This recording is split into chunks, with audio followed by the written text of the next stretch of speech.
दूसरे के अपराधों को ढांपना प्रेम है। आज से मैं किसी के अपराधों के बारे में चर्चा नहीं करूंगा, किसी विश्वासी बहन भाई कलीसिया दास अगुओं के बारे में किसी भी प्रकार की बातें नहीं करूंगा, क्योंकि मैं प्रभु यीशु मसीह से प्रेम करता हूं। हालेलुया। जब यीशु बोले, अगर एक सांस ले महसूस कर सके, यीशु बोले एक शब्द, क्योंकि वो परमेश्वर है, अब उसके एक शब्द निकलता है, एक सांस निकलती है तो जीवन बनता है। सभी को ये फोटो दिख रहा है?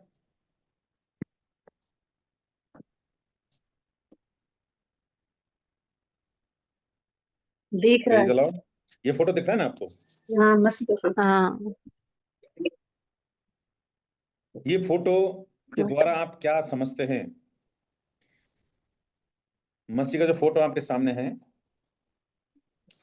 क्या आप बोल सकते हैं ये आपसे क्या कह रहा है? आप अपनी जबान में बात कर सकते हैं इस फोटो के लिए? किसी भी बहन भाई के पास कुछ कहने के लिए है, कुछ विशेष शब्द जो इस फोटो के द्वारा आप बोल सकते हैं?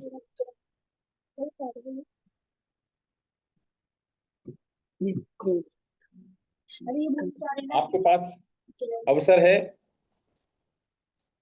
जब क्रूस पर प्रभु यीशु मसीह कांटों का ताज पहने खून टपक रहा है, ये आपसे क्या कहना चाहता है? उस यंत्र के द्वारा प्रभु अपने प्रेम को प्रकट कर रहे हैं। तो परमेश्वर ने हमसे प्रेम किया, जैसे वचन में यह नाम लिखा हुआ है कि परमेश्वर ने जगत से ऐसा प्रेम किया कि उसने अपना इकलौता पुत्र दे दिया, ताकि जो कोई उस पर विश्वास करे नाश ना हो परंतु अनंत जीवन पाए।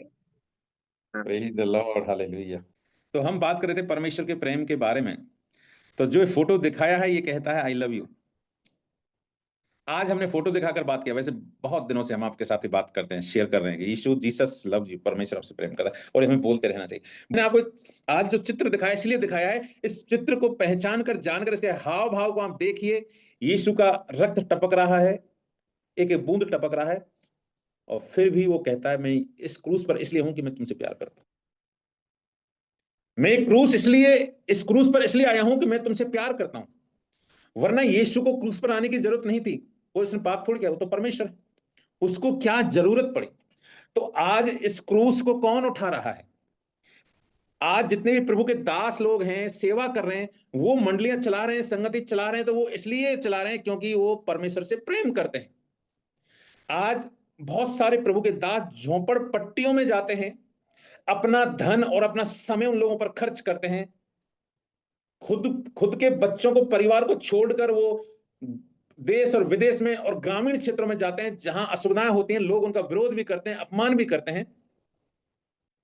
क्यों करते हैं? क्योंकि वो परमेश्वर से प्रेम करते हैं। और वो परमेश्वर से प्रेम क्यों करते हैं? क्योंकि उन्होंने जान लिया कि यीशु मसीह ने मुझसे प्रेम किया है।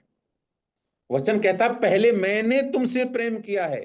अब उसके प्रेम को आप जानोगे तो आप भी उससे प्यार करने लग जाएंगे।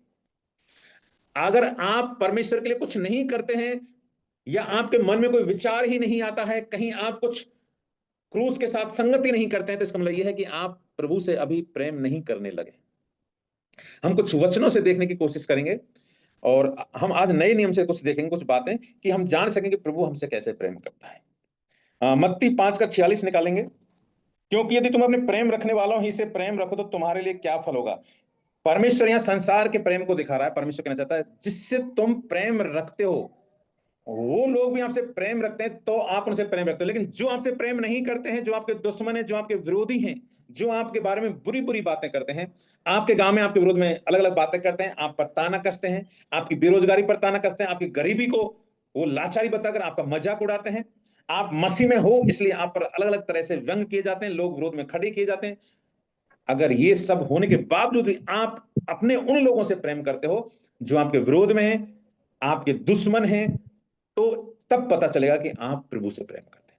अगर ये नहीं करते हैं और आप सिर्फ उनसे प्रेम करो जो लोग आपसे बात करते हैं उनसे आप बात करो, जो लोग आपको धन देते हैं उनको आप भी लेन देन करो, और जो लोग आपके घर आते हैं उन्हीं के घर आप जाते हो, जो हमारे घर नहीं आता हम भी उनके घर नहीं जाते हैं, तो ये परमेश्वर का प्रेम नहीं है, ये संसार का प्रेम है। तो प्रभु यीशु मसीह ये सिखाने आया है कि भाई तुम मुझसे प्रेम करते हो तो ये सब आपको करना पड़ेगा। ये है क्रूस। जो आपको गाली देते हैं, दुश्मनी करते हैं, आपके साथ लेन देन नहीं करते, व्यवहार नहीं करते हैं, फिर भी आप उनके साथ नम्रता के साथ पेश आते हैं, उनसे भाई कहते हैं, उनसे बहन कहते हैं, उनके घर पर जाते हो, बिना बुलाए भी आप उनके पास जाते हो। और ऐसे नीच और तुच्छों का जो आप इस संसार में जिनका कोई वैल्यू नहीं है, जिन संसार ने को दबा रखा है जातियों के रूप में, धर्म के रूप में, उन लोगों के साथ आप खाना खाते हैं, पानी पीते हैं।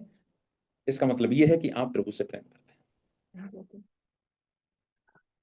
ऐसे 4 वचन बाइबल में अलग अलग मिलेंगे, लूका 6 का 32, मरकुस 12 का 31, यूहन्ना 3 का 16। इन चारों सुसमाचारों में ये वचन अलग अलग तरीके से परमेश्वर के प्रेम को दिखाता है। हम प्रैक्टिकली को देखेंगे, परमेश्वर ने में कुछ प्रैक्टिकल किया है। लूका की पुस्तक निकालेंगे, 10 अध्याय निकालेंगे, और चूंकि हम भी, हमारा गुरु और हमारा स्वामी और हमारा परमेश्वर सिर्फ यीशु मसीह है, तो जो वो किया, जो करता है, वही हम करेंगे, क्योंकि उसने कहा लोगों को बहुत सारी बातें दृष्टांतों में समझाता था, दृष्टांतों में बताता था, और जो परमेश्वर के अनुग्रह में प्रभु से प्रेम करते थे वो समझ जाते थे, जो प्रभु से प्रेम नहीं करते थे वो नहीं समझते थे। तो आज हम दृष्टांतों का उपयोग करेंगे, क्योंकि हमारे प्रभु ने ऐसा ही कहा। तो नए नियम में क्या परमेश्वर का प्रेम को प्रैक्टिकल में कैसे जाने, व्यवहार में कैसे जाने कि प्रभु ने प्रेम किया। तो लूका 10 अध्याय 38 से 42, 38 से 42 तक आप पढ़ सकते हैं। आपके पास बाइबल है तो एक बार कोई बहन भाई आप में से पढ़िए। ये 2 बहनों की कहानी है, जो सचमुच उस समय लाजर की बहन थी दोनों, और परमेश्वर का मित्र था लाजर, प्रभु यीशु मसीह का, और यीशु मसीह इस परिवार से प्रेम करता था। और घटना ऐसे घटती है कि एक बार प्रभु यीशु मसीह जाते हैं, और जाने के बाद में जब वहां प्रभु यीशु मसीह अपने चेलों के साथ बैठे रहते हैं, बातचीत करते हैं, संगति करते हैं, तो दोनों बहनों की जिम्मेदारी क्या होती है, भाई हमारे घर पे मेहमान आए तो उनको खाना खिलाना पिलाना, सारी व्यवस्था करना। अब मार्था और मरियम के रोल को देखिए आप। मार्था क्या करती है, उनकी जो भी जरूरत है सब कुछ कर रही है। मार्था दौड़ दौड़ कर काम कर रही है खाना बनाने के लिए। अब खाना बनाने के लिए सिर्फ खाना बनाना नहीं होता, उसके लिए व्यवस्था करनी। अगर 10 लोग आ जाए तो आप घर में क्या करेंगे, सब मार्केट में आपके सब सब्जी नहीं है घर में, तो आप सब्जी के लिए, मसाले के लिए, जो कुछ भी आप बाजार से मंगवाएं, किसी की हेल्प लेंगे। अभी दोनों बहनें हैं, इनके पास कोई है नहीं, लाजर किधर गया पता नहीं, मार्था ही सारा काम कर रही है, आटा लगा रही है। अब वो बहुत सारे, सिर्फ रोटी बनाने के बीच में ऐसा तो है नहीं, घर में सारी सुविधा, चीनी नहीं होगी, तेल नहीं होगा, शायद गुड़ नहीं होगा, चीनी दूध नहीं होगा, है ना, ये सारी व्यवस्था। तो उन व्यवस्थाओं करने के बाद ये घबरा गई मार्था, कौन करेगा ये सब, ये काम कौन करेगा। मरियम क्या करती, कुछ करती नहीं है।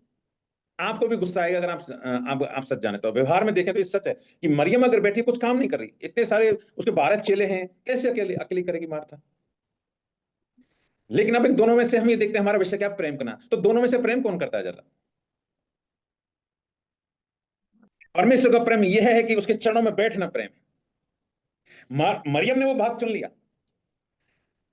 वचन सुनने के। अब देखो, चरणों में बैठने का मतलब क्या है, पैर दबाना नहीं, जो यीशु के मुख से निकलता है उन शब्दों को अपने कानों में लेकर हृदय में लेके जाना। वो क्यों बैठी प्रभु के चरणों में, जब यीशु बोले, अगर एक सांस ले, महसूस कर सके। यीशु बोले एक शब्द, क्योंकि वो परमेश्वर है, अब उसके एक शब्द निकलता है, एक सांस निकलती है, तो जीवन बनता है। मरियम इस बात को जान गई, उसने अपना कहां स्थान दिया, कहां समय दिया, उसके चरणों में। यीशु बोल, मैं तुझे सुन रही हूं। तो परमेश्वर के चरणों में बैठना, प्रभु की सुनना प्रेम। आज आप बहुत सारे हमारे बहन भाई जो इधर मीटिंग में हैं, आप बैठे हैं, लेकिन क्या परमेश्वर की सांस को आप सुन रहे हैं। परमेश्वर जो कह रहा है, पवित्र आत्मा जो बात कर रहा है, उसको सुनकर अपने कानों में लेकर जा रहे हैं, अपने हृदय में लेकर जा रहे हैं उन बातों को। अगर आप मरियम की तरह हैं तो प्रभु से प्रेम करते हैं। मार्था है, भले आप कितनी भी सेवा करते हैं, सारा कुछ व्यवस्था करते हैं, चर्च चलाते हैं, पूरा कुछ करते हैं, लेकिन वचन सुनने में अगर कमजोर है तो आप परमेश्वर से प्रेम नहीं करते। याद रखिए, आपकी वो सेवा, प्रभु उसका भी आपको प्रतिफल देगा, प्रभु आपको उसका पुरस्कार देगा जो आप करते हैं। लेकिन अगर वचन सुनने में कमजोर है, आप फेल हो जाएंगे, आप नष्ट हो जाएंगे। मैं आपको हमारी मंडली, हमारी कलीसियाओं से कुछ लोगों को बताना चाहता हूं, नाम नहीं लूंगा, लेकिन जो लोगों ने बहुत सारा काम किया, मेहनत किया, लेकिन प्रभु के वचन को महत्व नहीं दिया, प्रभु के वचन नहीं सुने, आज वो हमारे बीच में नहीं है। इसलिए वचन जब तक आपके आत्मा में नहीं जाएगा, आपके प्राण में नहीं जाएगा, आप बच नहीं पाएंगे। आपका खाना खिलाना, आपका दान और दशमांश देना, आपका पूरा घर और पूरा सब कुछ दे देना, वो भी आपको नहीं बचाएगा। हम वचन में देखेंगे बात आगे। तो हमें देख सकते हैं नए नियम के एक दृष्टांत से कि प्रभु यीशु मसीह के चरणों में बैठकर उसकी सुनना, उसको ताकना, आई लव, यह है प्रभु का प्रेम। यह है हमारा प्रेम प्रभु के प्रति। मार्था के अंदर ये नहीं था। आप में मार्था है या मरियम है, दो पर्सनैलिटी हैं। जैसे हमने पिछली बात किया ओरपा और रूत। आप में से ओरपा का स्वभाव किसके अंदर है, आप में से रूथ का स्वभाव किसके अंदर है, जान सकते। इसी तरह आज आपके अंदर मरियम और मार्था का कौन सा स्वभाव आपके अंदर है, ये तय करेगा कि आप परमेश्वर से प्रेम करते हैं कि नहीं करते। एक दूसरा एग्जांपल लेंगे हम, पुराने नियम में जाके देखेंगे, उत्पत्ति 22 अध्याय और दूसरा वचन पढ़िए। उसने कहा अपने पुत्र को, अर्थात अपने इकलौते पुत्र को इसहाक को, जिससे तू प्रेम रखता है, संग लेकर मोरिया देश में चला जा और वहां उसको एक पहाड़ के ऊपर, जो मैं तुझे बताऊंगा, होम बलि करके चढ़ा। आमीन, हालेलुया, प्रेज द लॉर्ड। यहां एक अलग डेफिनेशन दिया। हम नया नियम और पुराने नियम के बाद में फिर हम मूल्यांकन भी करेंगे कि पुराने नियम में परमेश्वर का प्रेम किस तरीके से था और नए नियम में किस तरीके से है, दोनों में क्या फर्क है। इसलिए मैं आपको नया नियम और पुराने नियम दोनों को बता रहा हूं, दोनों के एग्जाम्पल मैं आपको दे रहा हूं। या हम पुराने नियम के बारे में देखते हैं। उसने कहा, देखिए 1 वचन में देखते हैं, तो कहा इन बातों के पश्चात ऐसा हुआ कि परमेश्वर ने अब्राहम से यह कहकर उसकी परीक्षा की। परमेश्वर ने अब्राहम की परीक्षा की, हे अब्राहम देख मैं यहां हूं। देखिए प्रभु ने कुछ नहीं बोला, एक साथ बोला हे अब्राहम देख मैं यहां हूं, अपने पुत्र को, अपना अर्थात अपने इकलौते पुत्र इसहाक को, जिससे तू प्रेम रखता, संग लेकर मोरिया देश में चला जा और वहां उसको एक पहाड़ के ऊपर, जो मैं तुझे बताऊंगा, होम बलि करके चढ़ा। यानी जिससे तू प्रेम रखता है, सांसारिक प्रेम, शारीरिक प्रेम रखता है, उसको लेकर तू मोरिया पहाड़ पर चला जा और मैं तुझे बताऊंगा और कैसे कैसे क्या करना, तू उसको मेरे लिए बलिदान कर। परमेश्वर को इसहाक नहीं चाहिए, परमेश्वर ने उसको वाचा के रूप में दिया, लेकिन परमेश्वर उसी इसहाक के द्वारा अब्राहम की परीक्षा कर रहा है कि तू मुझसे कितना प्रेम करता है। हालेलुया। अब्राहम की सबसे प्रिय चीज क्या थी, एक ही बेटा था, बुढ़ापे में हुआ, अब उसी को परमेश्वर मांग रहा है।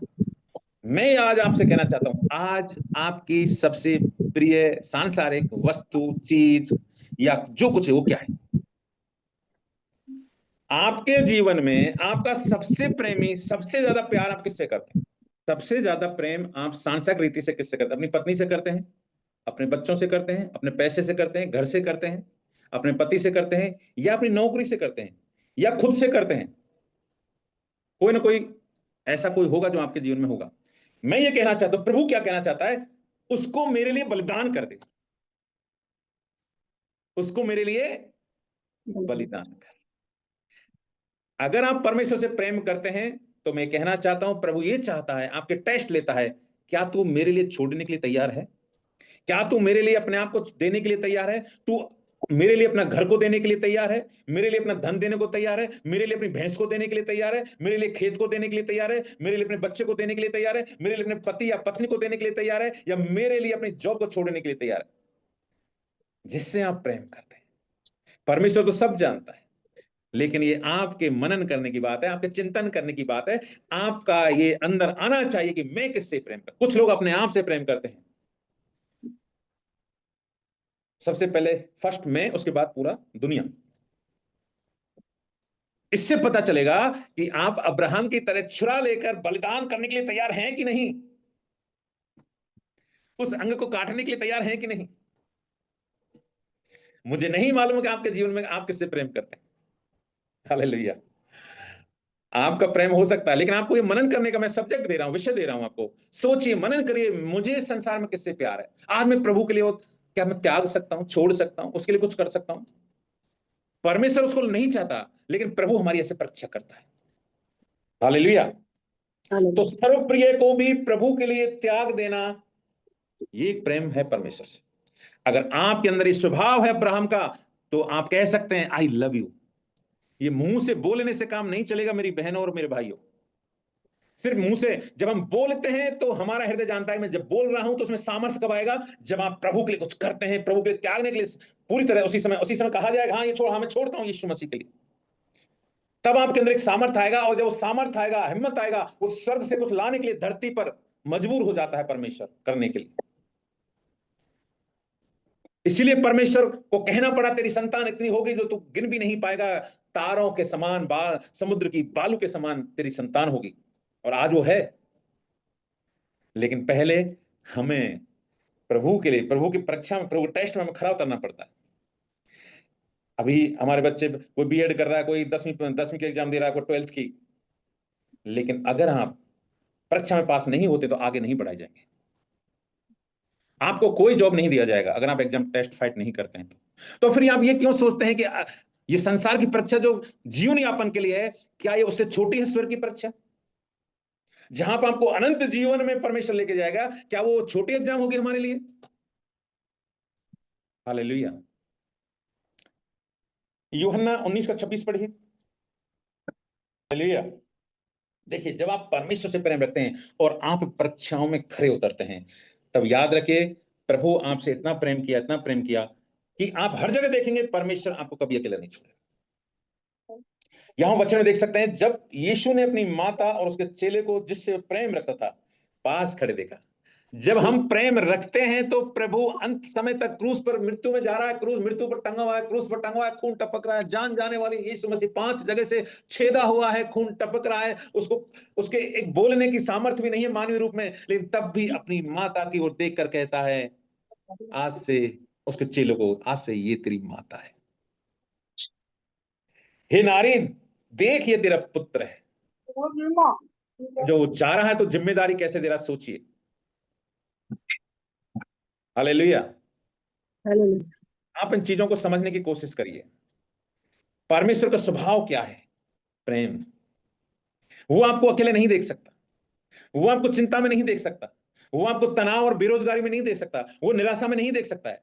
आज आपके जीवन में, व्यक्तिगत जीवन में कोई निराशा है, कोई चिंता है, कोई तकलीफ है, प्रभु नहीं देख सकता इस बात को। वो बड़ा तकलीफ होता है प्रभु यीशु मसीह को। सोचिए, जब प्रभु उस अवस्था में, जो मैंने आपको चित्र दिखाया, उस अवस्था को एक बार फिर से देखिए। मैं आपके साथ एक बार फिर से उस बात पर मनन करने के लिए मैं आपको एक फोटो दिखाना चाहता हूं एक बार, ये क्योंकि ये जीवन में काम करती हैं चीजें, जो हम देखते हैं, जो सुनते हैं, वो आपके जीवन को बदलती हैं भाइयों बहनों। Hallelujah, praise the Lord.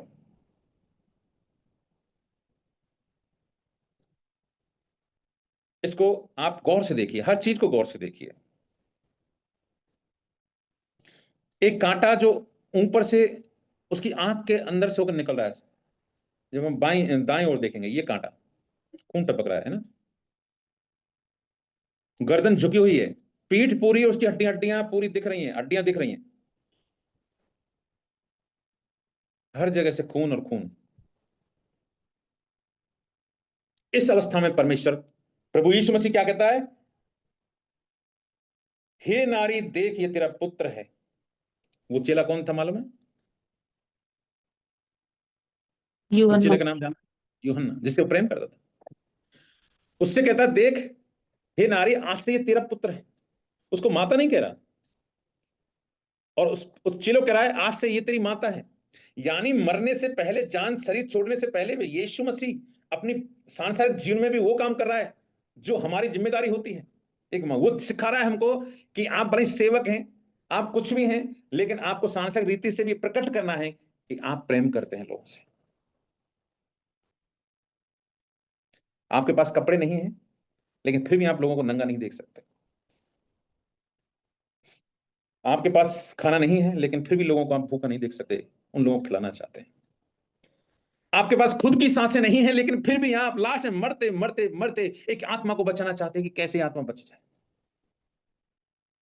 मैं एक दास की गवाही सुनाना चाहता हूं। एक प्रभु के दास थे और बड़े चमत्कार होते थे उनके जीवन, बड़े चमत्कार होते थे। जिसके लिए हाथ बढ़ाते, कोई भी असाध्य रोग हो, बीमारी हो, कुछ भी हो, दुष्टान, सब उनके हाथ बढ़ाने से ठीक हो जाते। लेकिन खुद के जीवन में बड़ा प्रॉब्लम है और वो बीमार होकर बेड पर चले गए। 6 महीने तक या और भी ज्यादा समय तक वो बेड पर पड़ा रहा, खुद चंगा नहीं हो पाया। लोगों ने ताने कहे, ताने दिए उसको, ये खुद दूसरों के आगे, खुद के जीवन में काम क्यों नहीं हो रहा है। लेकिन आप याद रखिए, उस दास ने मरने से पहले 10 सेकंड पहले भी अपना हाथ बढ़ाकर प्रार्थना किया। जो लोग खड़े थे बेड पर 6 महीने तक, उस हॉस्पिटल में भीड़ लगी रहती थी कि उसके दोनों हाथ ताकत नहीं थी, लेकिन जो उसके असिस्टेंट पास्टर्स थे, जो कलीसिया के जो लोग थे, उन हाथों को उसको उठाकर और लोगों की ओर करते थे, और वो होठों से बुदबुद आता था, होठ हिलते थे, लोग लंगड़े चलने लगते, बहरे सुनने लगते, अंधे देखने लगते और मुर्दे जिंदे होने लगते। खुद भी बेड पर पड़ा और मरने से 10 सेकंड पहले भी व्यक्ति को लाया गया और मरने में प्रार्थना करना चाहता। ये क्या है? प्रभु का प्रेम है। आज हमारे जीवन में ऐसी परिस्थिति आए तो हम क्या कहेंगे, क्या सोचेंगे, क्या बोलेंगे, क्या लोगों के विचार। अरे जाइए, आप लोगों से बात करना नहीं चाहेंगे। जब तक प्रभु यीशु मसीह का प्रेम हमारे अंदर नहीं आएगा, हम सेवा नहीं कर सकते। जब तक प्रभु यीशु मसीह का प्रेम हमारे हृदय में नहीं भरेगा, हम प्रभु यीशु मसीह के लिए नहीं बैठ सकते उसके चरणों। इसलिए इस प्रेम में आपको बढ़ना पड़ेगा बहनों भाइयों। ये प्रेम आपको एक वचन में आपको दिखाऊंगा। देखिए, 1 कुरिन्थियों 13 पढ़िए। विश्वास, आशा, प्रेम, ये तीनों स्थायी है, पर इनमें से सबसे बड़ा प्रेम है। पर अब विश्वास, आशा और प्रेम तीनों स्थायी हैं। कौन कौन सी? प्रेम, बोलिए, प्रेम, विश्वास, आशा। आशा, लेकिन सबसे बड़ा प्रेम है। प्रेम, विश्वास, आशा। सबसे बड़ा इन तीनों में प्रेम क्यों सबसे बड़ा है? हमारी आशा क्या है? धन्याशा, हम स्वर्ग जाएंगे। हम धन्याशा क्या है हमारी? इसी आशा के लिए तो हम मसीह को पकड़े हुए हैं। लेकिन देखिए, जब आप स्वर्ग जाएंगे, आशा क्या है? धन्याशा, हम स्वर्ग जाएंगे, अनंत जीवन में रहेंगे। जब आप अनंत जीवन में प्रभु आपको उठा लेगा रैप्चर में और आप स्वर्ग पहुंच जाएंगे, तब आशा की जरूरत ही नहीं रही। फिर आशा कहां रही? भाई हमें तो स्वर्ग मिल गया, यीशु मसीह से मिलेंगे। स्वर्ग में जाकर रैप्चर में जब मिलेंगे, हम एक दूसरे से प्रभु यीशु मसीह के बाहों में हम जाएंगे। आपका विश्वास की जरूरत नहीं है फिर। लेकिन ये प्रेम जो है, ये फिर भी बना रहेगा। प्रेम में हम जितना बढ़ते जाएंगे, ये घटने का नहीं। हम मसीह में और मिलेंगे, और बढ़ता जाएगा, और बढ़ता जाएगा, और हम प्रेम में अपार रूप से बढ़ने का हमें जरूरत है। तो प्रेम जो है, आशा भी खत्म हो जाएगी जिस दिन हम स्वर्ग चले जाएंगे।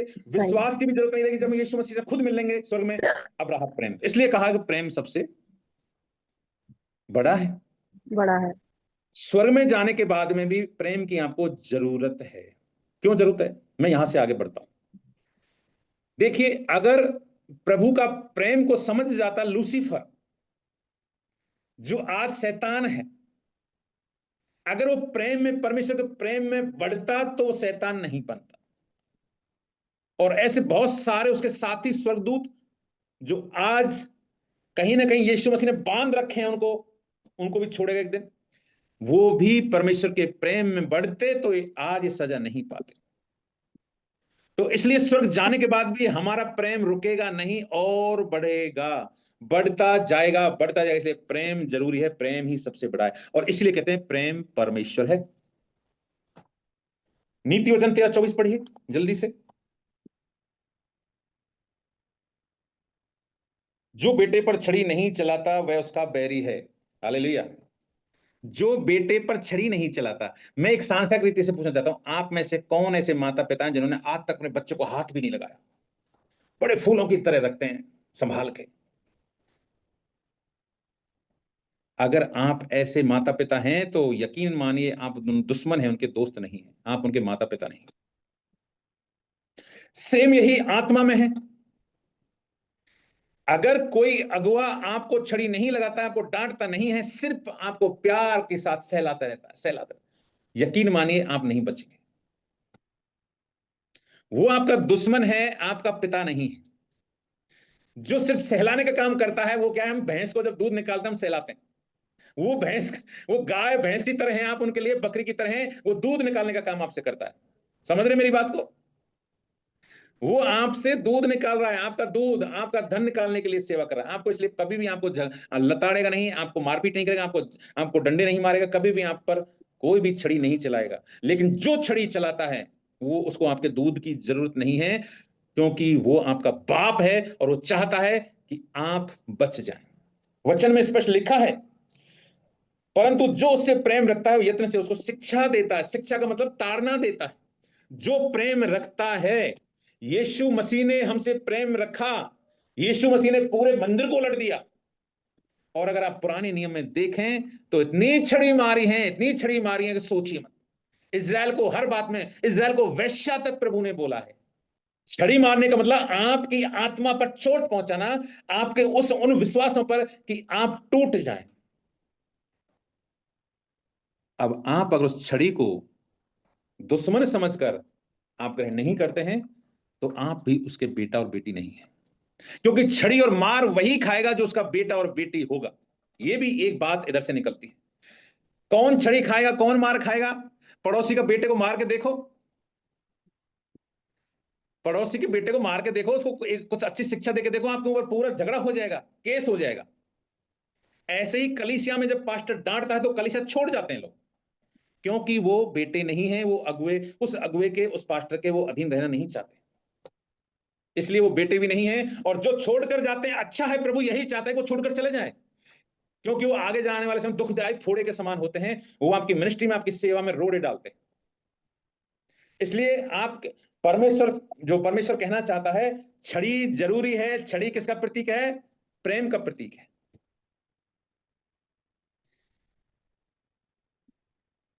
हालेलुया।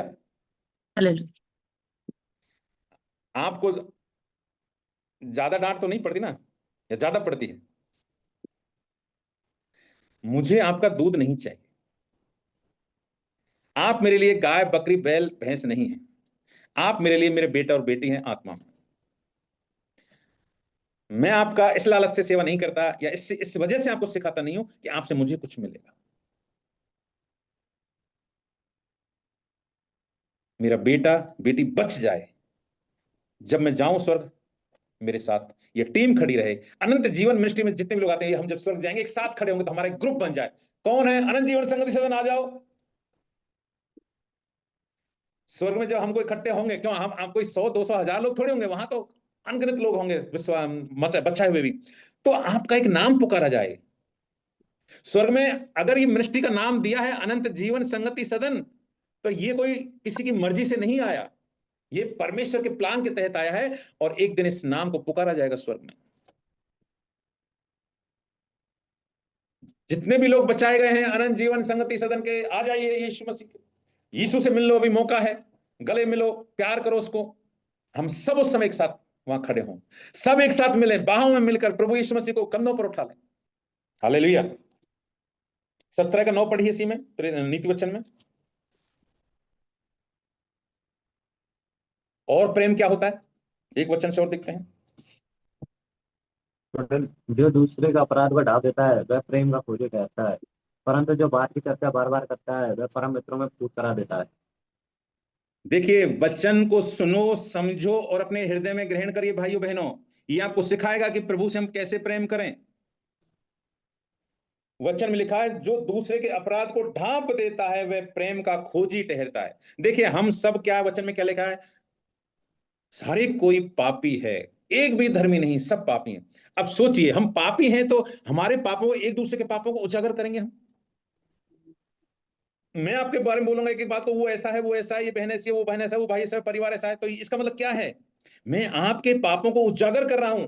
आप एक दूसरे के बारे में बातचीत कर, कई बार क्या होता है, चर्च जब खत्म होता है उसके बाद में जब विश्वासी लोग बैठते हैं, तो उस समय कई बार उनकी बातें सुनिए आप, उससे पता चलेगा कि एक दूसरे के विरोध में मन में क्या है, पीठ पीछे क्या करते हैं, चर्च की क्या बुराई करते हैं, अगुओं की क्या बुराई करते हैं, एक दूसरे क्या छीना। तो ये अगर आप सच बात भी कह रहे हैं, मान लीजिए मैं चोर हूं, मैंने मैंने मैंने कुछ बातों में चोरी किया है, और आप बोलते हो उत्तम भाई चोर है, चोर है, इसका मतलब आप परमेश्वर से, मुझसे प्यार नहीं करते। अगर आप प्यार करते तो मेरे अपराध को ढांपते, आप उजागर नहीं करते। अगर यही बात मैं कहूं कि आपकी पत्नी ने कोई गहना चुराया है, आपके बच्चे ने चोरी किया है, तो आप उसको बोलेंगे मेरा बेटा चोर है, मेरा भाई चोर है, मेरी पत्नी चोर है, बोलेंगे आप? कभी नहीं बोलेंगे, क्योंकि आप उससे प्रेम करते हैं। तो आप उत्तम भाई के अपराध को क्यों डाल रहे हैं? अगर मसीह में मैं आपका भाई हूं तो मैं भी उस प्रेम का हकदार हूं। तो हम मसीह भाई बहनों को ये समझना है कि अगर कुछ पता भी चलता है, अगर कोई व्यभिचार करता पकड़ा जाए, कुछ चोरी करता पकड़ा जाए, कुछ वचन में कुछ गड़बड़ी करता पकड़ा जाए, तो हम उसके अपराधों को ढांपना चाहिए। इससे पता चलेगा कि आप परमेश्वर से प्रेम करते हैं। ये आपका देखिए, आप दूसरे की बुराई नहीं करते, ये आपके द्वारा परमेश्वर के वचन को प्रचार करने वाले लोग, परमेश्वर के वचन को जानने वाले लोग, पता चल जाएगा कि तुम कौन। हालेलुया। मान लीजिए मैं आप में से किसी की बुराई करता हूं, कहीं जाकर, लंदन में जाकर बुराई करता हूं जहां आपको कोई नहीं जानता, यार मेरी कलीसिया का एक भाई ऐसा है, लेकिन वो भाई आपके बारे में नहीं डिसाइड, वो भाई ये जान लेगा कि ये जो व्यक्ति है सामने खड़ा है, जो उस प्रभु की सेवा करने का नाटक कर रहा है, इसके अंदर कोई परमेश्वर का प्रेम नहीं है। तो मैं अपनी आइडेंटिटी दे रहा हूं कि I am not for Jesus, मैं परमेश्वर की ओर से नहीं हूं। मैं परमेश्वर को नहीं जानता हूं, मैं परमेश्वर के प्यार को नहीं जानता हूं। और जब प्यार को नहीं जानता तो प्रभु मेरे जीवन में नहीं है। तो आप अपने बारे में बता रहे। जब हम वचन में जाएंगे, वचन को सीखेंगे, वचन को समझेंगे, तो आपकी गहरी बातें आपकी आत्मा में वो गढ़ने लगेंगी और फिर आपसे ओ मुझे किसी के बारे में कुछ भी किया है मैं उसको ढांपूं। वो आप जो अरे भैया वो सोचा उन्होंने क्या क्या पता आपको नहीं पता भैया, हमें उनके बारे में बात नहीं करनी, इतना काफी है। और ये हम धीरे धीरे सीखेंगे। हालेलुया। तो हमें क्या करना है? दूसरे के अपराधों को ढांपना प्रेम है। बोलिए, दूसरे के अपराधों को ढांपना प्रेम है। आज से मैं किसी के अपराधों के बारे में चर्चा नहीं करूंगा, किसी विश्वासी बहन भाई कलीसिया दास अगुओं के बारे में किसी भी प्रकार की बातें नहीं करूंगा, क्योंकि मैं प्रभु यीशु मसीह से प्रेम करता हूं। हालेलुया। ऐसे वचनों को आप अंडरलाइन करके रखिए, कभी कभी जब आप पढ़ते हैं तो दोबारा ओ उस समय सिखाया था भैया ने, ये आपको पता चलेगा। इब्रानियों 12 अध्याय 6 से 8 पढ़ेंगे। इतना अद्भुत वचन है, प्रभु का धन्यवाद हो। इन वचनों को, इन पत्रियों को पढ़िए कभी, क्योंकि जिससे परमेश्वर प्रेम करता है उसकी ताड़ना भी करता है। हालांकि हमने बातें कर ली हैं पहले इस वचन के बारे में। परमेश्वर जिससे प्रेम करता है उसकी ताड़ना भी करता है, नहीं करेगा, जरूर करेगा, जरूर करेगा, जरूर करेगा। वचन में लिखा है, नए नियम में आप देखेंगे तो मैंने तुम्हें ही सब पहले बता दिए हैं, लोग तुम्हारे बारे में बुरी बुरी बातें कहेंगे, तुम्हें सजाएं देंगे, पंचायतों में सौंपेंगे। ये परमेश्वर इस तरह हमारी परीक्षा करता है। समाज के लोग, देश के लोग, अड़ोसी पड़ोसी लोग, या हम जिनके बीच में रहते हैं वो लोग हमें गंदी गंदी बात हमारे बारे में करेंगे, और हमें हो सके तो हो सकता है शायद हमें पंचायतों में सौंपें या हमें जेल खाने डाल दें। ये होगा, इसका मतलब प्रभु हमसे प्रेम करता है। खुशी मनाओ, आनंदित हो जाओ, मगन हो जाओ, क्योंकि परमेश्वर आपसे प्रेम करता है। अगर आपकी सजा नहीं हुई है अभी तक तो आप व्यभिचार की संतान हैं।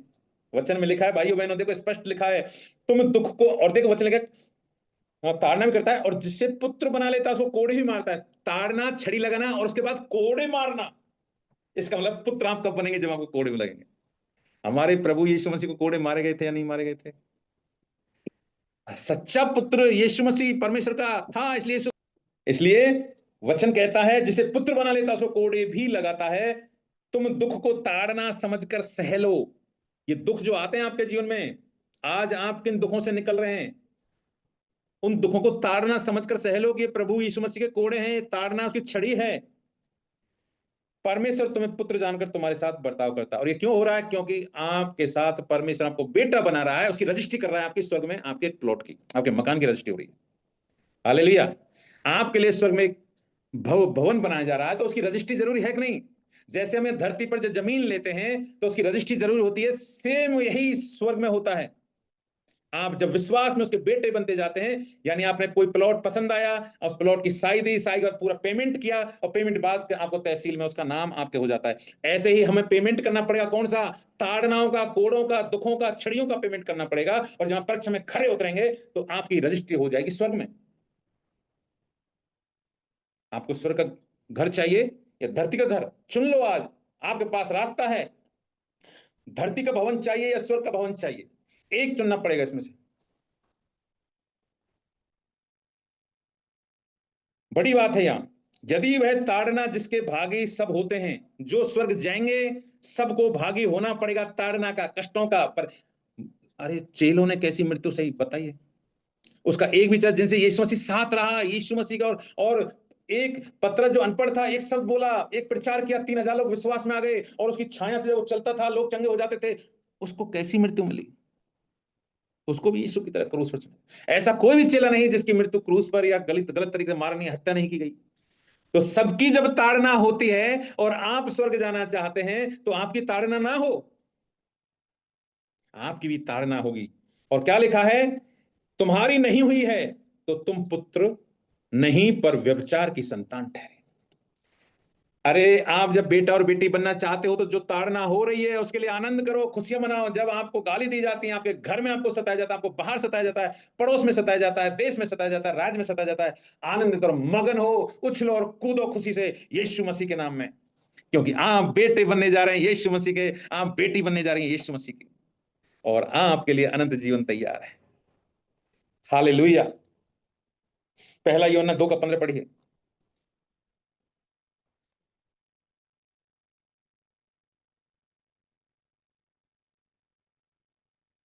तुम ना तो संसार से न संसार में की वस्तुओं से प्रेम रखो। यदि कोई संसार से प्रेम रखता है तो उसमें पिता का प्रेम नहीं। आमीन। उसमें पिता का प्रेम नहीं नहीं। है। हालेलुया। देखो परमेश्वर ने हमसे कैसा प्रेम किया। तो जब आपके कोड़े पड़ रहे हैं, लिख लीजिए, अगर आपकी ताड़ना हो रही है, आज आपको कोड़े मारे जा रहे हैं, यकीन रखिए आप प्रभु से प्रेम करते हैं। ये प्रभु परमेश्वर से प्रेम करने का एक सर्टिफिकेट है जब आपको सताया जा रहा है और आपके जीवन में कुछ भी तकलीफ नहीं है, निश्चिंत मजे हो रहे हैं, कोई आपको कुछ नहीं करा। अभी आप प्रभु के बेटे बेटी संतान होने के लिए आपको कुछ भी प्रक्रिया नहीं चल रही।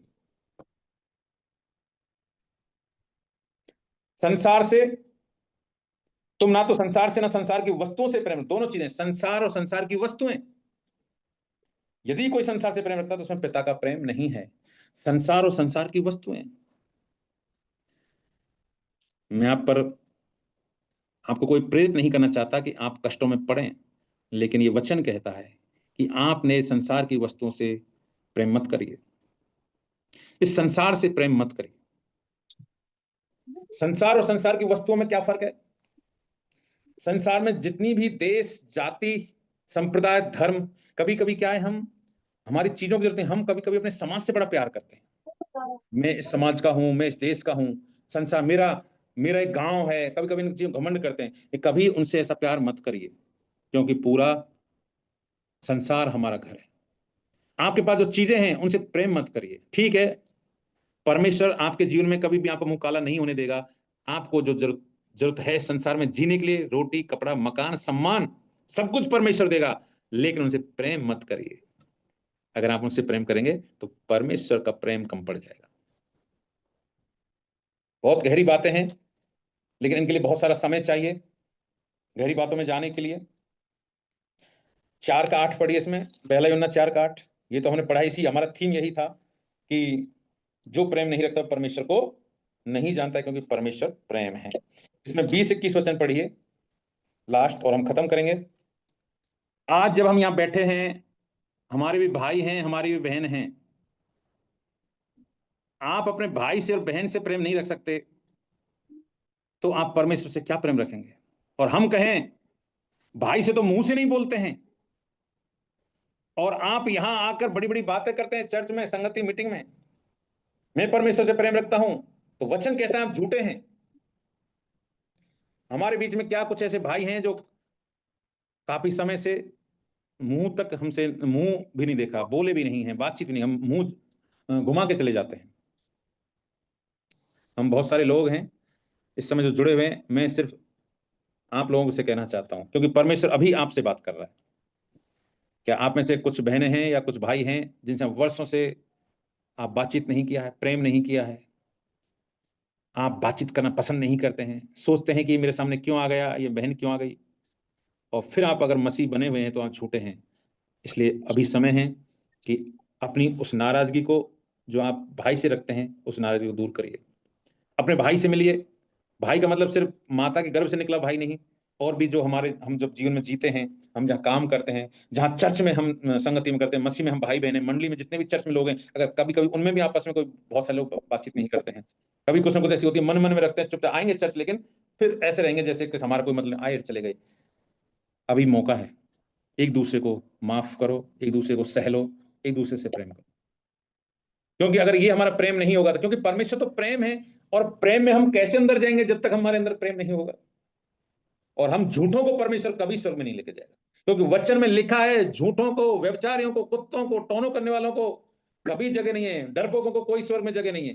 तो हम ऐसे, अब झूठ का मतलब क्या है? झूठ का मतलब यहां हम देखते हैं, झूठ का मतलब क्या है? जो अपने भाई से प्रेम नहीं करता है वो झूठा है।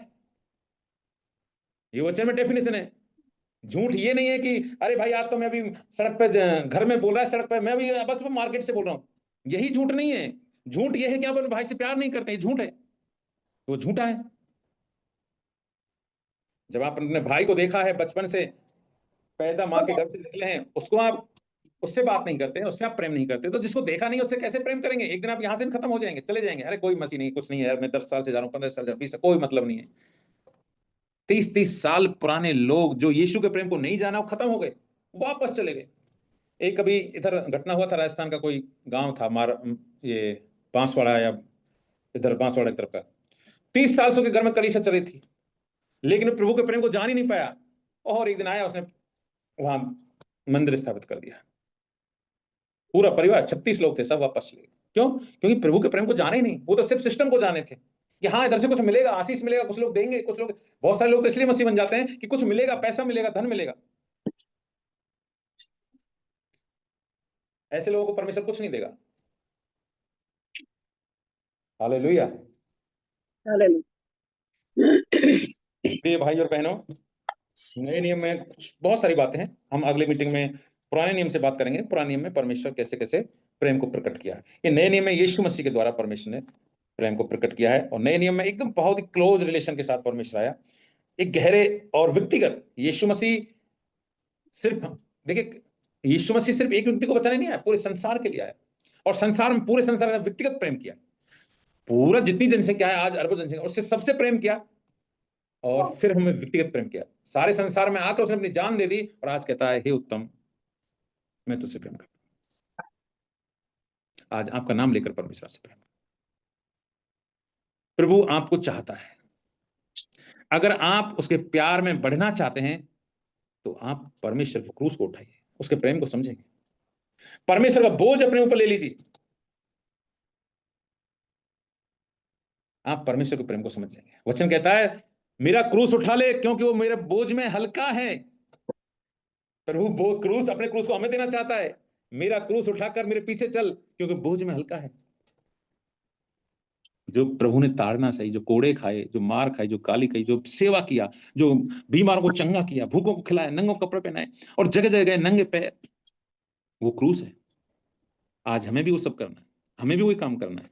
अगर हम इन कामों में भागी नहीं होते हैं, हम सिर्फ एरोप्लेन में उड़ान भरना चाहते हैं, तो एरोप्लेन एक दिन ऐसा गिरेगा कि पूरे सबको लेकर नष्ट हो जाएगा, जैसे अहमदाबाद में हुआ था।